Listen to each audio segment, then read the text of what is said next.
तीन लोगों को तोड़ने के लिए और उल्टा सीधा काम करके विश्वकोमान चुनाव जीतने के लिए अशोक चौधरी, जी बिल्कुल अशोक चौधरी बुरा फंसते हुए दिखाई दे रहे हैं। इस मामले में उन्होंने तीन व्यक्तियों को 5-5 लाख रुपए दिए हैं और इस तरीके का दावा जो है वो आरजेडी की तरफ से किया जा रहा है कि साहब विश्वकोमान चुनाव जीतने के लिए, अपने पक्ष में इस चुनाव को रखने के लिए और अपने ही दामाद को चुनाव जिताने के लिए इस तरीके का काम अशोक चौधरी ने किया और 5-5 करोड़ रुपए जो है वो उन्होंने बांटे, तीन लोगों को तोड़ा और तब जाके विश्वकोमान चुनाव जीते हैं। इस दावे के बाद कहीं ना कहीं अशोक चौधरी के ऊपर जो है वो शिकंजा कस सकता है और उनकी मुश्किलें और ज्यादा बढ़ सकती है। अशोक चौधरी माने नीतीश का सबसे करीबी मंत्री, अशोक चौधरी माने जेडीयू का बहुत बड़ा नाम और उनका नाम ऐसे कामों में आता हुआ दिखाई दे रहा है जिसके बाद से बिहार की सियासत गर्मा गई है। पूरी कहानी क्या है, चलिए इसके ऊपर विस्तार पूर्वक चर्चा करेंगे, बातचीत करेंगे, लेकिन उससे पहले मेरा परिचय जान लीजिए। मेरा नाम है रजत और आप जनता जंक्शन देख रहे हैं। आपको बता दूं कि अशोक चौधरी बहुत बुरा फंसते हुए दिखाई दे रहे हैं और इसके पीछे का कारण है सुनील सिंह का एक बयान। आज विधानसभा के बाहर निकल के जो है वो सुनील सिंह सामने आते हैं मीडिया के और यहां पे आके कुछ ऐसी बातें करते हैं जिसकी वजह से अशोक चौधरी की मुश्किलें बढ़ सकती है या फिर अशोक चौधरी को आके मीडिया में सफाई देना पड़ सकता है कि इस मामले में कितनी सच्चाई है और क्या अशोक चौधरी ने वाकई तीन लोगों को तोड़ने के लिए, तीन लोगों को अपने पक्ष में मिलाने के लिए, तीन लोगों को जो है वो अपने साथ आने के लिए 5-5 करोड़ रुपए बांट दिए। पहले समझिए कि विश्वकोमान चुनाव होता क्या है। तो आपको बता दूं विश्वकोमान चुनाव जो है किसानों को खाद, बीज, कीटनाशक उपलब्ध कराती है, मतलब जो भी उसका अध्यक्ष होता है। उसके अलावा कृषि से जुड़ी मार्केटिंग और सप्लाई संभालती है, कई जिलों में गोदाम और वितरण नेटवर्क चलाती है और पटना में इसका मशहूर विश्वकोमान भवन स्थापित है जिसके बारे में आप जानते होंगे।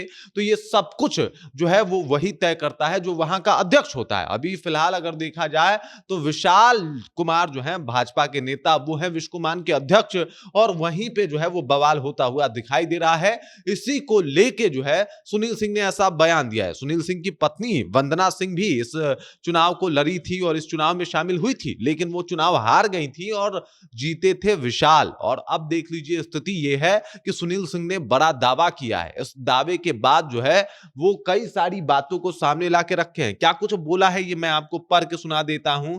वो कह रहे हैं कि इसी बात से कयास लग रहे थे और उन्होंने खुद ही कह दिया कि विश्वकोमान चुनाव में तीन आदमी को तोड़ने के लिए उन्होंने यानी अशोक चौधरी ने 5-5 करोड़ रुपए अपने घर से दिए हैं। सबसे बड़ी बात यह है कि विश्वकोमान के इलेक्शन में मैं चुनाव नहीं लड़ रहा था, मेरा 2 टर्म हो चुका था, इसलिए मैं चुनाव लड़ भी नहीं सकता था। सभी लोग ये भी जानते हैं कि विश्वकोमान के चुनाव में मेरे पैनल के 11 लोग और उनके पैनल के 6 लोग जीते थे, लेकिन किसी तरह से केंद्र सरकार और राज्य सरकार ने मिलकर हराया। उन्होंने अपने दामाद को फर्जी तरीके से मुजफ्फरपुर से प्रतिनिधि बनाकर लाए थे विश्वकोमान में ताकि वो अध्यक्ष बन जाएं। और सभी लोग जानते हैं व्यापार मंडल में कोई भी व्यक्ति सदस्य नहीं हो सकता। ये बदलाव साल 2008 में ही कानून में किया गया था और इस तरह से साल 2008 में उनके दामाद की उम्र मात्र 15 साल थी। इस तरीके के आरोप लगाए हैं। इसके बाद उन्होंने कहा कि ये लोग सारे काम फर्जी तरीके से करता है, जैसे ये प्रोफेसर बन गए किसी गरीब दलित का हक मार के।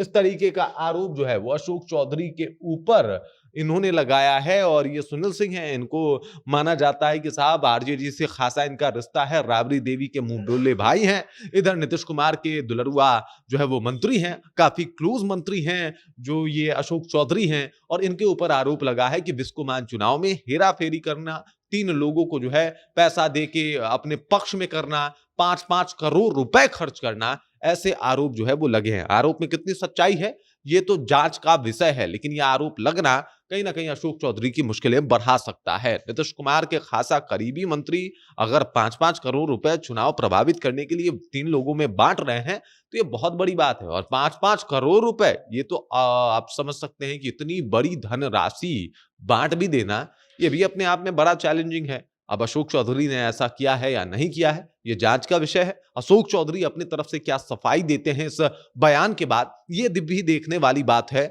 लेकिन अगर ये बात सच निकला तो फिर विचार होगा कि क्या सिर्फ घोटालेबाज जो हैं वो बाकी पार्टियों में भी हैं या फिर एनडीए की तरफ से भी दिखाई देते हैं। बाकी इस खबर, इस जानकारी को लेकर आप क्या सोचते हैं, आपके जहन में क्या कुछ चल रहा है, कमेंट कीजिए, अपना विचार हम तक पहुंचा दीजिए। बाकी आप देख रहे हैं जनता जंक्शन और मेरा नाम रजत है।